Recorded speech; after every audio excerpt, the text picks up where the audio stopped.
అంతేకాకుండా ఇంకొక మాట కూడా చెప్పదలుచుకున్నది ఏంటంటే, మీరు వచ్చే వాళ్ళు ఎంతమంది వాళ్ళైనా సరే, ఎంతమంది ఎమ్మెల్యేలు వస్తారో, ఎంపీలు వస్తారో, మంత్రులు వస్తారో అక్కడికి మైక్ పట్టుకున్నప్పుడు నేను ఒక మాట గట్టిగా ఓపెన్ ఛాలెంజ్ విసురుతున్నాను.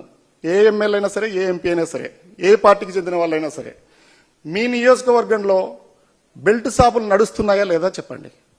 ఒక్క బెల్ట్ షాపు కూడా నడవకపోతే ఇచ్చాపురం నుంచి హిందూపురం వరకు, లేదా రివర్స్లో హిందూపురం నుంచి ఇచ్చాపురం వరకు ఎవరైనా ఎమ్మెల్యే నా దగ్గర బెల్ట్ షాపులు నడవట్లేదు అని చెప్పగలిగేవాడు ఉంటే నేను అతను మొహం చూడాలనుకుంటున్నా.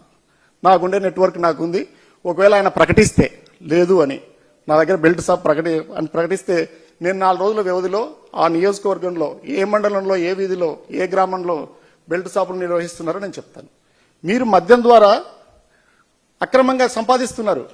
ఒక్కొక్క బాటిల్కి 10 రూపాయల నుంచి 30 రూపాయలు, 40 రూపాయలు ఎక్కువ తీసుకొస్తున్నారు. ఇది సాక్షి పేపర్ కూడా కాదు, ఆంధ్రజ్యోతి పేపరే. ఇదిగో మా జిల్లా నుంచే నెల కూడా తిరగలేదు, 1వ తేదీ వచ్చి ఉంది. అక్రమ మద్యం వరదలాగా ప్రవహిస్తుంది. మద్యంలో ఈ గవర్నమెంట్ ఈ సమయంలో ఈ ప్రభుత్వంలో సంపాదిస్తున్నంత డబ్బులు గతంలో ఎప్పుడు ఎవరు సంపాదించలేదని నేను ఛాలెంజ్ విసురుతున్నా, ఓపెన్ ఛాలెంజ్.